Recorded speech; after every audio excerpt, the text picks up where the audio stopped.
저는 인사하시겠습니다. 복된 명절 되십시오. 새해 복 많이 받으십시오. 우리 한번 축복하겠습니다. 복된 명절 되세요. 새해 복 많이 받으십시오. 네. 사도행전 강해 오늘 13번째입니다. 오늘 설교의 제목이 위기가 정말 기회일까요? 이죠. 요즘 이제 이 코로나라는 위기 때문에 그렇겠죠. 자주 듣게 되는 말이 위기는 곧 기회가 될 수 있다. 이제 그런 말, 특별히 이 팬데믹 상황에서 위기이기 때문에 어쩌든지 이 위기를 잘 극복해야 되기 때문에 그런 희망의 슬로건처럼 위기는 오히려 기회가 된다. 이렇게 말들을 하고 있습니다. 그래서 사람들은 어느 정도 그 말을 듣다 보니 동의도 하고, 그래, 맞다. 위기가, 위기가 기회가 된다. 이렇게 또 생각들도 하죠. 그런데 여러분, 정말 그럴까요? 과연 위기가 정말 기회가 될 수 있겠습니까? 사실적으로 말하면 여러분, 위기는 그냥 위기죠. 위기는 말 그대로 그냥 내버려 두면 결코 그게 기회가 되는 것이 아니고, 위기는 말 그대로 위기입니다. 그래서 위기 가운데 이 코로나19만 봐도 여러분, 위기 가운데 그만 감염되고, 또 이제 그 이른바 고위험군 이런 분들, 또 연세가 많으신 어르신들, 그만 그 고비를 넘기지 못하시고 이렇게 타계하고 또 소천하는 그런 분들을 우리가 보기도 하고, 또 이 위기 가운데 적지 않은 자영업자들이 문을 닫기도 하고 또 실직도 하기도 하고, 사실은 그렇지 않습니까? 여러분, 그럼에도 위기는 특히 이처럼 어떤 특정 개인만이 아닌 이 전반적인 전체적인 위기는 분명 기회이기도 한 것은 또 사실입니다. 왜냐하면 여러분, 위기란 일종의 변화가 찾아온 거거든요. 물론 그 변화는 어떤 순기능적인 변화라기보다는 좀 부정적이고 좀 역경 같은 이제 그런 변화이긴 합니다만은, 그래서 위기라고 부르는 거죠. 어쨌든 우리 삶에 그냥 그대로 있을 수는 없는 분명한 변화의 어떤 타이밍이 왔기 때문에, 그래서 사실 위기는 어쨌든지 변화해야 되기 때문에 사실은 기회가 될 가능성도 분명 있는 것 같습니다. 요즘 이제 그런 말을 합니다. 결코 코로나 이전으로 다시 돌아가지 않을 것이다. 왜냐하면 이 코로나가 1년 만에 어느 정도 끝나면 다시 이전으로 돌아갈 수 있겠지만, 2년 내지 3년까지 가면 처음부터 사람들은 아주 변화에, 인간들은 변화에 아주 민감하고 빨리 대처하기 때문에 어쨌든 코로나 이전과 이후에 적지 않은 변화는 분명 있을 것 같습니다. 당연히 교회적으로도 그렇습니다. 오늘 본문에서도 우리는 그 위기가 찾아오고 그 위기를 이제 잘 돌파해서 기회로 만드는 것을 보게 되죠. 어떻게 이 위기를, 오늘 헬라파 그리고 히브리파 사람들 안에 갈등이라는 위기가 생겼단 말입니다. 교회 안에. 근데 어떻게 이 위기를 돌파해서 기회로 만들어 가는가? 두 가지를 통해서 그렇게 해가는 것을 보게 됩니다. 첫째는 위기에 대한 현명한 진단을 하는 것을 보게 되죠. 두 번째는 그 진단이 무엇인지 이제 조금 이따가 설명하겠습니다. 두 번째는 그 진단에 맞는 이 처방을 내리고 대처해 가기 때문입니다. 그렇죠, 여러분. 종종 말씀드리지만 좋은 의사는 잘 진단하는 의사. 잘 진단해야지만 어떻게 되겠습니까? 제대로 처방하죠. 대응을 할 수 있는 것 같습니다. 그게 사실은 또 위기 관리 능력이라고도 할 수 있죠. 그런데 여러분, 이것은 엄연히 준비되어 있었기 때문에 그것을 진단하고 그 진단에 맞춰서 대응하고 이렇게 대처해 갔던 것은, 돌파해 갔던 것은 이 위기가 오기 전에 이것을 돌파할 수 있을 정도로 잘 준비가 되어 있었기 때문에 가능했다는 사실을 또 우리는 이 본문 속에서 또 보게 됩니다. 이제 하나하나 좀 살펴보기를 원하는데요. 본문의 예루살렘 공동체 안에 일어난 갈등과 위기가 뭐죠? 1절에 보니까 그때 제자가 더 많아졌는데 헬라파 유대인들이 자기의 가부들이 매일의 구제에 빠짐으로 히브리파 사람을 원망하니. 그 헬라파 유대인들이 자기 그 헬라파의 가부들은 약자거든요. 그러니까 공동체의 돌봄을 받아야 되는 사람들인데 그 구제를 받는데, 근데 히브리파에도 또 가부가 있는데 헬라파의 가부들이 자꾸 소외되는 것 같고 빠지는 것 같고, 그러니 그 안에 불만이 생기고 갈등이 일어난 거죠. 오늘 본문에 헬라파, 히브리파 이렇게 나오는데요. 둘 다 유대인입니다. 이게 헬라파라고 하니까 이방인이라고 생각할 수 있는데 그게 아니라 둘 다 유대인입니다. 히브리파는 이스라엘 땅에서 출생해서 그 이스라엘 땅을 떠나지 않고 그 땅에서 그대로 쭉 자랐고 살았던 사람들을 가리키고, 이들은 헬라어를 잘 하지는 못하지만 어느 정도는 해요. 그 당시 헬라어가 일종의 공용이었기 때문에 이들은 이제 셈 언어라고도 하기도 하는데 사실은 이제 아람어를 주로 이들은 구사했던 것입니다. 그리고 이제 헬라파 유대인들은 이방인이 아니라 이른바 디아스포라 유대인들을 말하죠. 그러니까 이스라엘의 역사 속에서 그 고국을 그 영토를 떠날 수밖에 없었던 사람들이 많았지 않습니까? 그 고국의 땅을 떠나서 흩어져 살면서 이제 절기가 오면 그 오순절에 그 성령이 임할 때 많은 디아스포라 유대인들이 예루살렘에 모여 있었던 이유도 절기 때였거든요. 절기가 오면 이렇게 예루살렘으로 찾아오는 사람들, 혹은 다시 이방 땅에서 이제 다시 돌아와서 여기 이스라엘 땅 안에 또 예루살렘에 정착해 있는 그 사람들을 가리켜 헬라파 유대인이라고 일컫는 거죠. 당연히 이들은 그 야훼 하나님에 대한 신앙을 갖고 있고요. 그리고 이 사람들은 주로 이 히브리파 사람들이 구사하던 그 아람어는 어떻게 능통하게 하지 못하고 오히려 이들은 당연히 헬라어를 아주 능통하게 구사하는 사람들이었습니다. 그래서 어떤 면에서는 이 헬라파 유대인들과 히브리파 유대인들이 언어 소통의 면에서도 다소간의 문제가 어려움이 있었다는 것을 우리는 고찰할 수 있고 짐작할 수 있죠. 그런데 여기 예루살렘 공동체거든요. 그 예루살렘 공동체라는 점에서 봐서는 이른바 누가 더 정통이냐, 누가 더 이제 오리지널이냐라고 볼 때는 히브리파 유대인들이라고 볼 수 있습니다. 그래서 헬라파 유대인들의 가부들이 이 구제에서 상대적으로 조금 소외되어 있을 수도 있고요. 실제로 또 그것이 아니면 이 헬라파가 좀 자기들이 좀 이제 그렇다고 인식하기 때문에 일종의 민감한 피해의식을 가지고 있었기 때문에 또 그렇게 이런 불평과 불만이 갈등이 일어났다라고 볼 수도 있는 거죠. 어쨌든 이것이 예루살렘 공동체 안에 이렇게 파생된 지금 하나의 갈등이고 문제고, 그러므로 위기라고 할 수 있죠.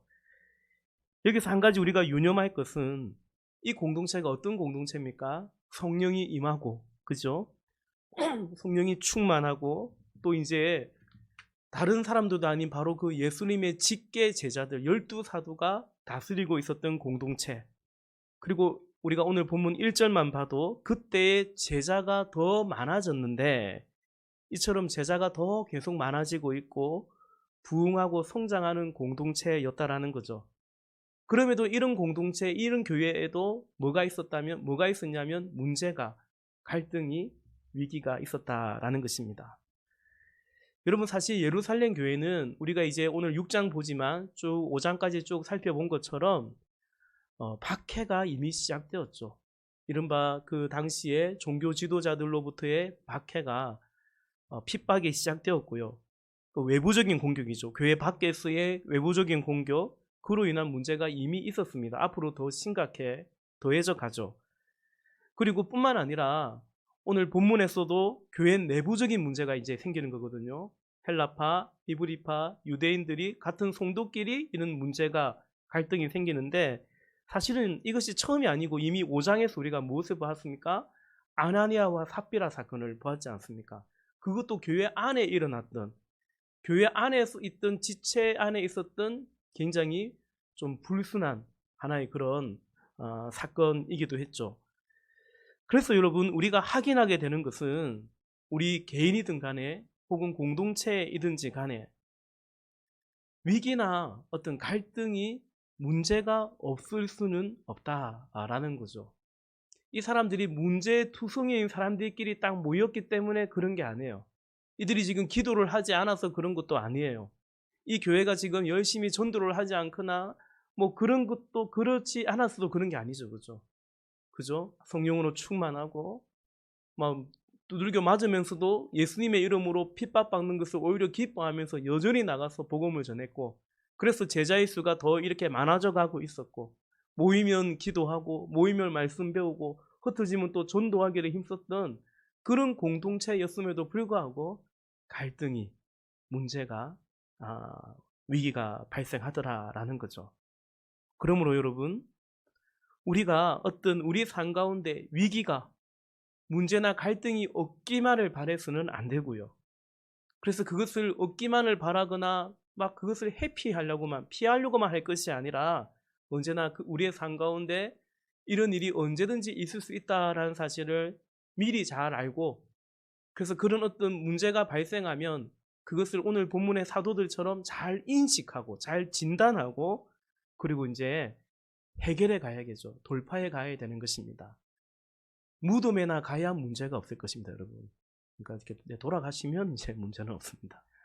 그게 아니면 우리는 이 땅에 살아갈 때 갈등이 있고 문제가 있고, 여러분, 문제가 왜 문제냐면 해결이 안 되기 때문에 문제고요. 해결이 되면 이제 더 이상 문제가 아니니까. 그렇지 않습니까? 잘 진단하고 이제 돌파해 가야 되는 거죠. 자주 말씀드립니다만은 우리가 이 바다 같은 우리의 인생, 이 세상 가운데 살아가면서 파도 없기를 바라서는 안 되는 겁니다. 그죠? 오늘은 파도가 안 치기를, 내일도 파도가 안 치기를, 1년 365일 늘 바다가 잔잔하기를, 그걸 바라는 어부는 아무도 없습니다. 그죠? 그래서 가능하면 어떻게 해야 되겠습니까? 배를 키워야죠, 배를. 그죠? 배가 점점 커지면 웬만한 파도치도 나가는 겁니다. 그죠? 그러나 나라는 배가 조그만하면 2m만 파도치도 오늘도 못 나가고, 3m 파도치면 아예 배를 위에 올려야 되고, 그죠? 태풍 오면 저 도망가야 되고, 막 그럴 수밖에 없는 것처럼 우리가 이 문제, 어떤 갈등, 교회 생활도 마찬가지예요. 요즘 신자들이 점점 어떤 문제나 갈등만 있으면 막 해피하고 막 달아나요. 달아나면 어디까지 달아날 겁니까? 그죠? 그러면 우리가 신앙으로, 영적으로 성장할 수 없고요. 그리고 또 주님 주신 이 은혜에 우리가 반응하고 헌신해 갈 수도 없는 거 아니겠습니까? 아무것도 하지 않으면 아무런 일도 일어나지 않지만, 여러분 섬겨 보십시오. 봉사해 보십시오. 교제해 보십시오. 그러면 문제가 또 있고, 그죠? 갈등이 있고, 그럴 수 있는 거죠. 오늘 예루살렘 공동체도 하물며 그랬는데 그렇지 않겠느냐라는 거죠. 자, 그럼 이 문제 위기에 대한 사도, 이 예루살렘 공동체의 해결 과정들을 한번 살펴보기를 원합니다. 우리 본문 2절부터 5절까지 우리 다시 한번 같이 읽어볼까요? 2절부터 4절까지 같이 읽어보겠습니다. 시작. 12사도가 모든 제자를 불러 이르되 우리가 하나님의 말씀을 제쳐놓고 접대를 일삼는 것이 마땅하지 아니하니, 형제들아, 너희 가운데서 성령과 지혜가 충만하여 칭찬받는 사람 7을 택하라. 우리가 이 일을 그들에게 맡기고 우리는 오로지 기도하는 일과 말씀 사역에 힘쓰리라 하니. 아멘. 이 사도들의 해결 방안은 한마디로 말하면 여러분, 선택과 집중입니다. 한두 번은 들어보셨죠? 선택과 집중입니다. 2절에 12사도가 모든 제자를 불러, 사실은 모든 제자가 이때 한 2만 명, 3만 명 될 거라고 보거든요. 예루살렘의 신자 수가, 교회 이미 이제 믿는 사람들의 수가. 그러니까 사실은 대표라고 볼 수 있겠죠. 대표성을 둔 사람을 불러서 의사결정의 그런 과정에 논의를 거친 겁니다. 본문 2절부터 4절까지는 사실은 이제 사도들의 제안이죠. 의견을 제시한 것입니다. 그래서 5절에서 온 무리가 이 말을 기뻐하여, 그러니까 이 사도들의 제안을 수용하고 함께 채택했다라는 것을, 그렇게 하기로 결정했다라는 것을 보게 되죠. 사도들은 우리는 말씀을 전하고 가르치고 또 기도하는 것에 더 집중하겠다. 그러니 이런 구제를 비롯해서 그 외의 어떤 섬김, 사역을 위해서 여러분들 가운데서 일꾼을 좀 세우면 좋겠다. 이것이 사도들의 생각이고 제안이었습니다. 그래서 우리가 잘 아는 것처럼 7분의 집사가 세워지죠. 근데 그 자격은 어떤 사람을 세워야 될 건지 그 자격은 사도들이 먼저 이렇게 제시했습니다. 3절에 보니까 형제들아 너희 가운데서 성령과 지혜가 충만하여 칭찬받는 사람 7을 택하라. 우리가 이 일을 그들에게 맡기고 말씀합니다. 우리가 이 일을 지금 이렇게 구제하고 또 이렇게 봉사하고 이전 성경에는 공개했다 이렇게 나와 있는데요. 이 일을 그들에게 맡기겠다라는 거죠. 위임하겠다라는 뜻이죠. 그러니 아예 그 일을 맡겨야 되니까 더더욱 아무한테나 맡길 수 없지 않습니까? 그리고 준비가 안 된 사람이 어떤 일을 맡으면 그 사람도 사실은 넘어지고 위험해지죠. 또 사역도 옳게 되지도 않을 거고요. 그렇기 때문에 아무 무턱대고 위임하고 맡길 수 없기 때문에 그 자격도 명확하고 어찌 보면 엄격하게 사도들이 세워서 제시하고 있죠. 그 자격이 뭡니까? 첫째, 성령과 지혜가 충만해야 된다라는 것입니다. 이게 성령이 충만하다라는 것은 당연히 이제 지금 교회 공동체 안에서 섬기는 일이니까 믿음이 영적으로 성숙해야 되겠다라는 거고요. 그리고 지혜가 충만하다라는 것은 이제 지혜는 성령이 충만할 때 따라오는 하나의 이제 은사고 열매라고도 볼 수 있지 않습니까? 열매죠. 그래서 성령이 충만함으로 인한 지혜이기도 하고 동시에 한편으로는 이 일을 감당할 수 있는 비록 그 사람이 믿음이 좋다 할지라도 그죠? 그러나 이 일을 감당할 수 없는 또 사람이 있단 말입니다. 그러니까 여기서 성령도 영적으로도 성숙할 뿐만 아니라 이 일을 감당할 수 있는 자질도 있는 바로 그 사람을 염두한 것이죠.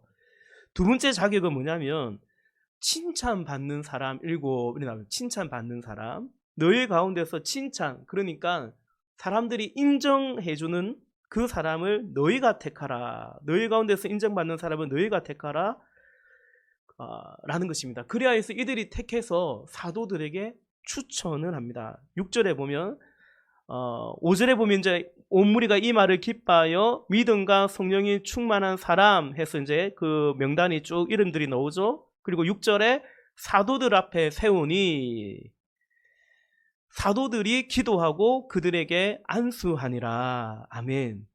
여러분 여기에 절차와 질서가 나와 있습니다. 첫 번째는 7 집사가 자원한 게 아닙니다. 이게 네 해볼래요, 내가 할랍니다 이렇게 자원한 것이 아니고 공동체에서 추천한 것입니다. 사실은 이제 공동체에서 신학교를 갈 때도 사실은 이것이 제일 좋은 거예요. 나 은혜 받았다고, 누가 은혜 받았다고 나 이제 신학교 갈랍니다. 사실은 그게 아니거든요. 그래서 지금도 담임 목회자 추천서 있고 다 그게 또 저희가 신학교 갈 때만 해도 지방회장 추천서까지 받아가야 되거든요. 있긴 하지만 그게 그냥 형식이 되어버린 것 같아요. 지금은. 제가 이전 교회에서도 생판 알지도 못한 사람 추천서 써주기도 했거든요. 제가 써준 게 아니죠. 담임 목사님 이름으로 써야 되기 때문에 그냥 써라고 해줘서 그냥 써준 거지. 이 사람 누구지?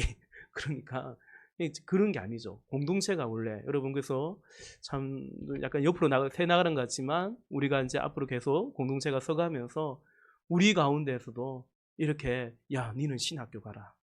니는 풀타임 사역자야 된다. 그렇게 우리가 인정해서 추천해 세우고 또 그 학비도 뒷바라지도 좀 해주고 그래서 우리가 그죠 하나님 나라 이 땅에 주의 나라 세운 일에 그런 헌신하는 역사가 이런 말씀대로의 역사가 일어나야 되죠.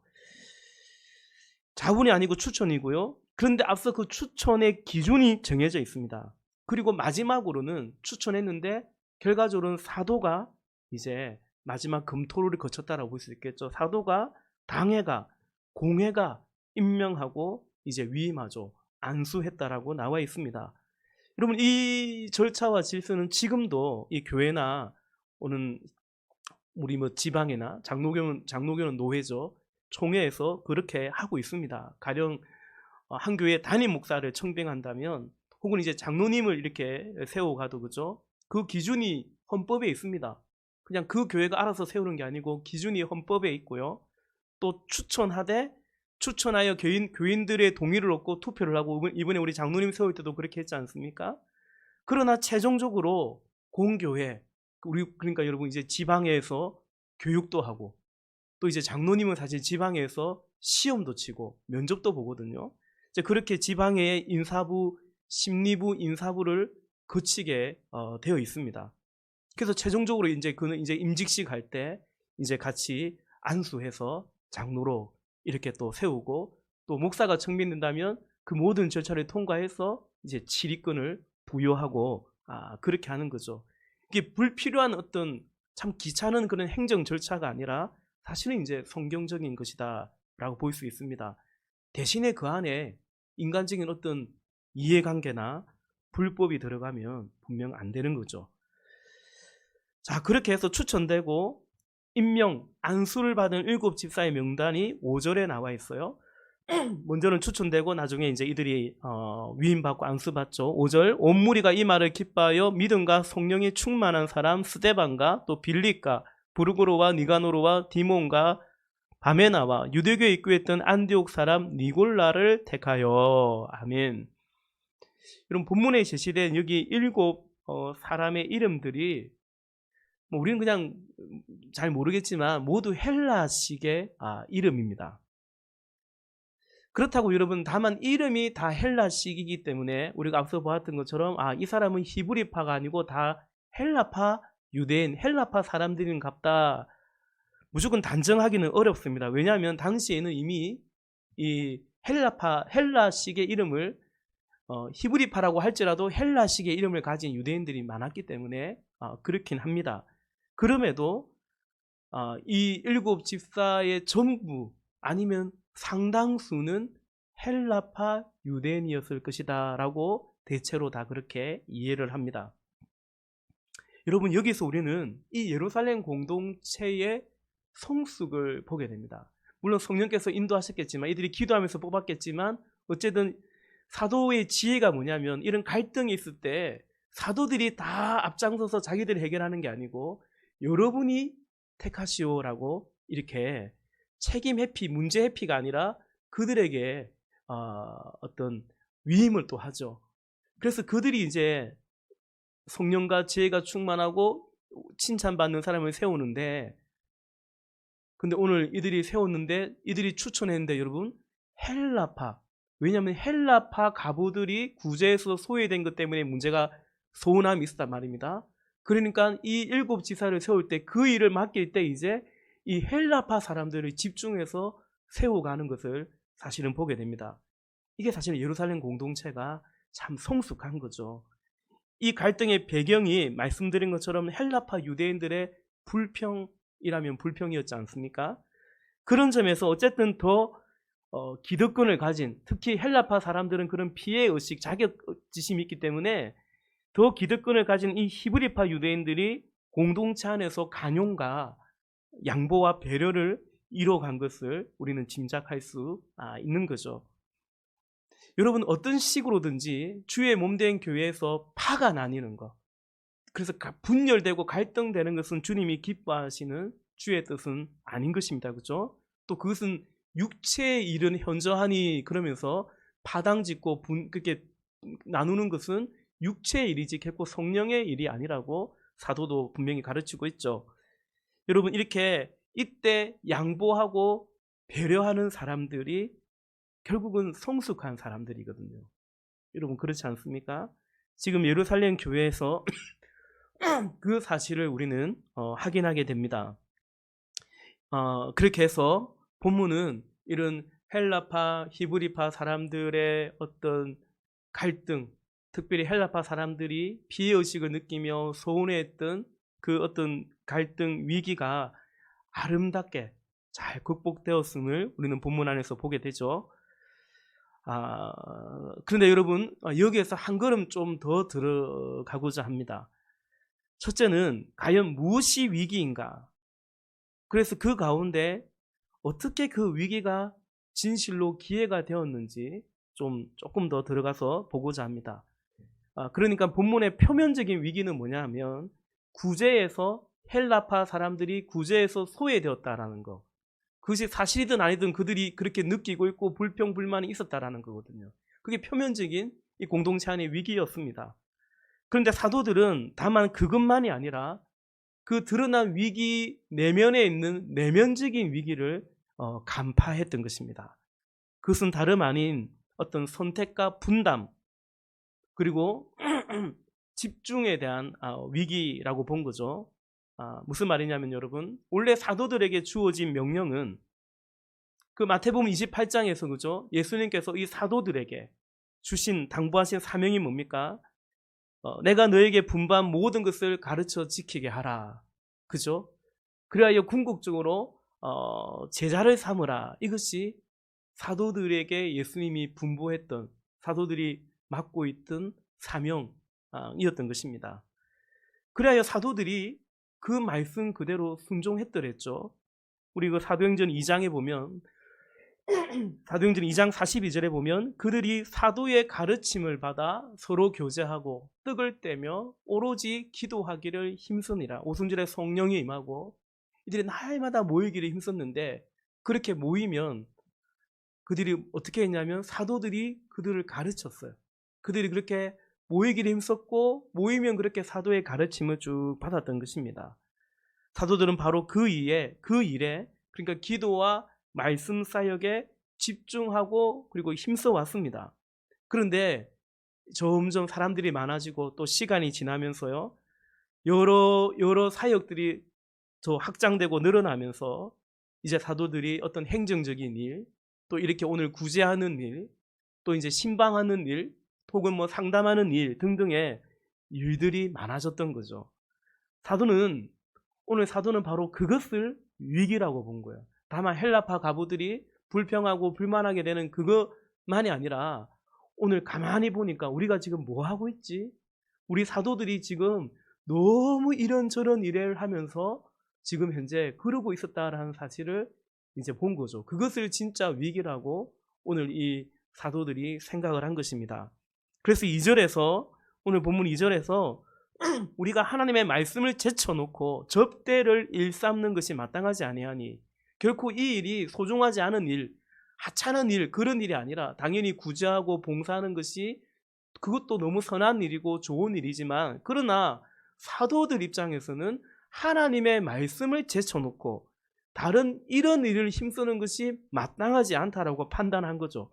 그래서 이제 우리가 이 일을 저들에게 맡기고 4절에 오로지 기도하는 일과 말씀 사역에 힘쓰리라 이렇게 이들이 결심을 한 것입니다.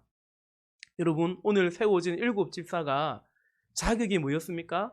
성령과 지혜가 충만했어야 됐습니다. 실제로 그런 분들이죠. 이제 사도행전은 쭉 읽어가면 이제 곧 보겠지만 다음 주 이 시간에 보겠지만 여러분 스데반 집사님이 나가서 전도해요. 좀 희한한 것은 이 사람들을 구제하는 이 일을 맡기려고 세웠는데 스데반 집사님 나가서 전도하고 거의 베드로보다 더 길고 뭐 아주 은혜가 되는 그런 정말 구약에서부터의 앉은 성경을 쭉 간통하는 그런 설교를 사도행전 7장에서 하게 되죠. 또 사도행전 8장에 가면 빌립 집사는 또 사마리아까지 가서 또 복음을 전하게 되죠. 그렇죠. 이게 집사님들인데 한마디로 뭐 쉽게 말하면 거의 사도 수준이에요. 사도급입니다, 이들이. 그래서 6장에 보면 스데반을 통해서 또 8장에 가보면 빌립을 통해서 그들이 복음만 전한 게 아니고 그들의 손을 통해서 표적이 일어났습니다. 사도들의 손을 통해서만 그런 게 아니고 여기 이 세워진 7 집사님들의 손을 통해서도 표적도 일어나고 또 그들이 말씀도 전하고 아무도 전하지 않고 개척하지 않았던 그 사마리아에 제일 먼저 가서 핍박 때문에 어쩔 수 없이 갔지만 어쨌든 빌립이 또 그게 교회를 개척하는 결과적으로 그런 역사도 일어나죠. 여러분 어떻게 이렇게 지혜도 성령도 충만하고 말씀도 충만하고 이런 영적인 건세를 가진 이 귀한 집사님들이 세워질 수가 있었겠냐라는 거죠. 그것은 곧 지금까지 사도들이 말씀 전하고 기도하는 것에 어쩌든지 힘쓰려고 애를 써 왔기 때문인 거죠. 그러나 이제 그게 아닐 수 있다라고 본 거죠. 자칫 이대로 가다가는, 그러니까 다른 일로 계속 분주해서는 더 이상은 이런 오늘 세웠던 이런 7집사들, 이런 일꾼들, 이런 리더들이, 제자들이 세워지지 않을 수도 있다라는 바로 그 위기를 오늘 사도들이 느꼈다라는 거죠. 이것이 사도들이 간파한 진짜 위기라고 본 거죠. 표면적인 위기는 그냥 교회 안에 약간 소원한 불평, 불만이었지만 그게 아니라 이대로 가다가는 오늘 이렇게 7집사를 세운 것처럼 더 이상은 이런 일꾼을, 제자들을 세워갈 수 없을 수 있겠구나. 바로 그것을 본 것입니다. 사실 그리고 여러분, 말씀 전하는 이 일은 대체할 사람이 없는 거거든요. 이것은 사도들에게 부여된 사명이었고, 또 어쨌든 지금 사도들의 건의로서 그것이 이루어져야 되기 때문에, 그래서 다른 일은 이렇게 사람을 세워서 대체해서 위임해서 할 수 있지만 그것은 아니기 때문에, 그렇죠. 제가 사실 저하고 신앙생활 오래 하신 분들은 여러 번 들은 얘기가 될 것인데, 그렇습니다. 여러분, 교회에서 여러분 담임 목사도 할 수 있고, 근데 우리 복역자, 우리 전사님도 할 수 있고, 둘 다 할 수 있는 일이면 누가 하면 좋겠냐? 다른 분이 하면 좋아요. 왜냐하면 담임 목사가 할 수 있는 일은 담임 목사 말고는 못하지 않습니까? 예컨대 교회 학교 간다면 교회 학교 부서 교육자가 있으면 부서 교육자도 있고 부장 집사도 있고, 둘 다 할 수 있는 일이면 누가 하면 좋겠어요? 부장 집사님이 하면 좋죠. 왜? 그 담당 교육자가 할 수 있는 일은 딱 그 사람만이 할 수 있거든요. 그런 것처럼 이게 무슨 서로의 신분의 어떤 그런 차이를 말하는 것이 아니고, 세워진 어떤 역할, 또 위임된 그 일이 다르기 때문에 그렇다라고 보는 거죠. 그렇지 않습니까? 설교를 누가 하겠습니까? 그죠? 나 잘할 것 같아요. 이번 주 내가 할래요. 그럴 수는 또 없지 않습니까, 사실. 그게 또 어쨌든 우리 공동체 안에서는 그런 것 같습니다. 말씀을 맺겠습니다. 본문 1절에 그때에 제자가 더 많아졌는데, 그런데 위기가 왔어요. 그리고 이제 그 위기를 잘 극복해 갔죠. 그러자 오늘 본문 7절 마지막 구절이었죠. 본문의 마지막 구절 7절에 보면 하나님의 말씀이 점점 왕성하여 예루살렘에 있는 제자의 수가 더 심히 많아지고 허다한 제사장의 무리도 이 도에 복종하니라. 아멘. 하나님의 말씀이 점점 더 왕성해서, 왜? 사도들이 어디에 집중하겠다 했어요? 말씀 사역에 힘쓰리라. 말씀이 점점 더 왕성하여, 원래도 제자가 더 많아졌는데, 그러니 제자의 수가 더 그냥 많아진 게 아니고 심히 많아지고, 더욱이 허다한 제사장의 무리도 이 도에 복종하는, 정말 이 위기를 돌파하고 나니까 더 큰 역사가, 그런 기회가 이루어지고 찾아온 것이죠. 위기를 돌파하니, 더 말씀에 집중하니 그 말씀이 더 왕성히 퍼져가고, 이렇게 더 부흥하게 되는, 믿는 자의 수가 더 많아지는, 제자의 수가 더 많아지는 그런 열매가, 기회가 됐고, 뿐만 아니라 여러분, 이렇게 7집사를 딱 세웠더니 그들이 이 구제 사역하고 이런 봉사하는 일만 하는 게 아니고, 좀 전에 말씀드린 것처럼 전도자의 그 직무도 감당하는, 그 사도 외에 또 다른 전도자들이 이렇게 배출되었다라고 볼 수 있죠. 그러니까 사도 외에도 더 많은 리더들이 더 넓은 영역에서 더 멀리까지 퍼져나가서 섬기게 되는 일종의 확장성을 가져오게 되었는데, 그 시작이 바로 이런 위기에서, 이 위기에서 바로 그런 기회가 이루어졌음을 우리는 보게 됩니다. 그런데 여러분, 이것은 제가 설교 서두에서 말씀드린 것처럼 준비된 공동체였기 때문에 가능한 거죠. 여러분, 위기는 준비된 자에게는, 준비된 공동체에게는 위기는 기회가 될 수 있어요. 그러나 그렇지 않으면 그것이 개인이든 혹은 교회이든 혹은 우리 다른 어떤 조직이든지 간에 준비되어 있지 않은 자에게 위기는 사실은 기회라기보다는 진짜로 위기, 다만 위기일 뿐인 것입니다. 지금 한국 교회가 정말 심각한 위기이지 않습니까? 코로나 때문만은 아니지만 코로나가 이 위기를 훨씬 더 가중시켰고 가속화시켰다라고 볼 수 있습니다. 어제는 또 뉴스 보니까 부천에 그 옛날에 그 조희성 씨인가요? 그 영생교 자기 안 죽는다고 영생한다고 근데 그분 막 죽으시고 그럼 영생 안 했으면 이제 해체해야 될 건데 이 이단이 종교로 한 게 그래요. 해체가 안 돼요. 여전히 그 영생교 거기서 막 옷 같이 만들어 입고 만들어 팔고 그렇게 같이 또 집단 거주도 하고 그래 있는 거 부천에 있거든요. 그 소사에 저희 서울신대 근처에 있어요. 거기서 또 집단 이제 뭐죠? 감염이 이렇게 좀 나온 것 같아요. 분명히 거기 보면 영생교 자기들도 영생교를 합니다. 기독교를 안 합니다. 영생교인데 뭐 일부러 볼 필요도 없지만 댓글 이런 거 보면 다 교회 욕해요. 뭐 기독교는 하여튼 뭐 이렇게 다 그래요. 그 제가 막 댓글도 썼어요.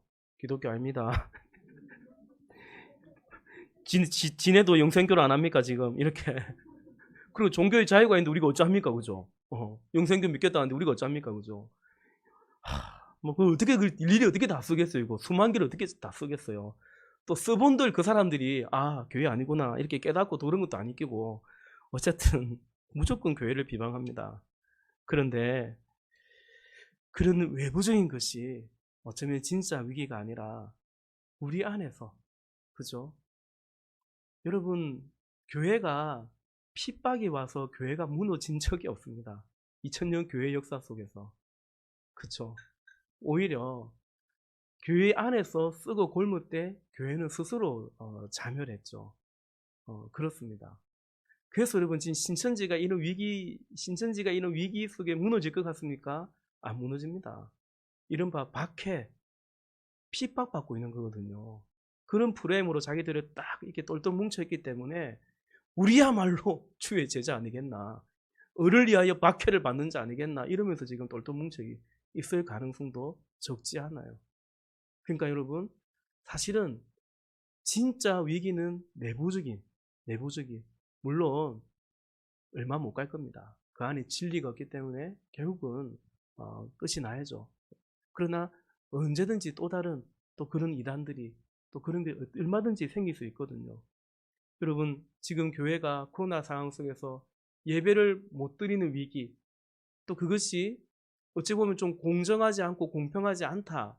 저도 뭐 때로 그렇게 생각합니다. 그래서 예배를 못 드리게 한다라는 이런 위기가 위기라고 할 수도 있겠지만 그런데 그렇다고 예배를 안 드리는 거 신자들이 예배를 옳게 안 하는 거 온라인이라고 할지라도 정성으로 집중해서 예배 안 하는 거 그것은 여러분 우리 내부의 문제 아니겠습니까? 그렇죠? 교회당에서 모임을 못하니까 신앙이 뭐 이렇게 너무 넘어지고 이런다는 것은 사실은 우리가 이런 위기 속에서 다른 외부적인 환경의 이유를 생각하기보다는 이게 우리의 모습이었구나. 우리 신앙이 이렇게 물론 성경에 모이기를 힘쓰했기 때문에 우리가 주로 자주 모여서 예배하고 모여서 신앙생활을 했지만 그러나 흩어져서도 그죠? 우리 지난주에도 봤던 것처럼 교회에서든 성전에서든 모여서든 흩어져서든 예수는 그리스도라고 가르치기와 전도하기를 쉬지 않았다고. 그러니까 집에서나 교회에서나 그들의 어떤 삶의 모습이 믿음이 다르지 않았다고 분명히 나와 있는데 우리가 그러지 못했다는 사실을 이 위기 속에서 잘 우리가 이렇게 겸허하게 우리가 들여다보고 간파해야겠죠. 우리의 믿음이 참 여물지 못했구나. 또 우리가 교회라고 공동체라고 했지만 정말 우리가 서로에게 어떤 의미였고 어떤 존재였는지 참 그렇게 엮여있지 못했구나 라는 것을 그것을 우리가 깨닫는 것이 필요하지 않을까요? 그래서 여러분 우리 함께 겸손하게 우리 각자의 모습을 돌아보면서 잘 진단하고 표면적 위기만 볼 것이 아니라 이면적인 위기를 우리가 또 잘 진단할 수 있고 그래서 우리가 잘 돌파하면서 그러면 이제 이 위기 속에 우리는 더 여무로져 가고 더 기회로 삼아갈 수가 있을 것입니다. 교회적으로도 우리 이제 사역자들도 그렇게 조금씩 깨달음 주시는 만큼 또 준비하고 그렇게 해 나가려고 합니다. 여러분 같이 기도하고 무엇보다 우리의 영성을 길러가고 우리의 어떤 영적 가족의 공동체성을 함께 길러가야만 되는 거죠. 특히 이제 다음 주 수요일이 제 수요일, 그러니까 사순절이 시작되는 수요일입니다. 다음 주 수요일이. 올해 사순절 좀 빨리 오죠. 이번 사순절도 그리고 이제 다음 달에 있는 인집식도 이런 그런 기회로 우리가 같이 붙잡아 갈 수 있기를 바라는 거죠. 아직 정식으로 광고는 안 했지만 우리 2월 28일 주일부터 임직식 받는까지 4주 남아 있는데 매주일 저녁에 우리 임직 받으시는 분들 그리고 기존 한종직 분들도 조금 같이 물론 이제 또 보건당국의 지침을 좀 봐야겠지만 좀 모여서 영성 훈련을 같이 하고 기도도 좀 같이 하고 뭐 같이 먹고 이럴 수는 없겠지만 그렇게 임직을 같이 준비해가고 더불어서 임직을 받는 분들만이 아니라 이 기존에 이미 항존직 계신 분들도 이번 기회에 다시 한번 그죠 우리가 같이 교회의 리더로서 같이 서가는 그런 시간 그런 기회로 삼기로 우리 그 임직식 준비위원회에서 같이 그렇게 정했습니다. 이 안내를 드릴 것입니다. 어쨌든 그냥 이번에 임직하나 보다 또 그날이 오면 또 이제 임직하는 것보다 이게 아니라 이 모든 것들 우리가 영적으로 세워지고 그렇게 일꾼이 서감으로 말미암아 오늘 본문에서 보듯이 공동체가 더 힘있게 설 수 있는 그런 기회로 우리가 삼아가고 또 이번 사순절도 그냥 해마다 돌아오는 사순절이지만 우리가 코로나 상황에서 두 번째 맞는 사순절인데 함께 할 수 없는 게 많죠. 따로 해야겠죠. 그러나 함께 이 사순절 시간제를 보내면서 우리가 같이 더 영적으로 성숙해져가는 그런 시간이 되는 기회가 되었으면 좋겠습니다. 코로나19에 좀 거창하지만 한국 교회의 위기고 그 속에서 여러분 우리가 잘 극복하고 또 서로를 여전히 붙잡아 주면서 비온 뒤에 땅이 굳어진다 했지 않습니까? 우리 교회도 우리 각자의 삶도 우리 삶에 때로는 바람이 불어요.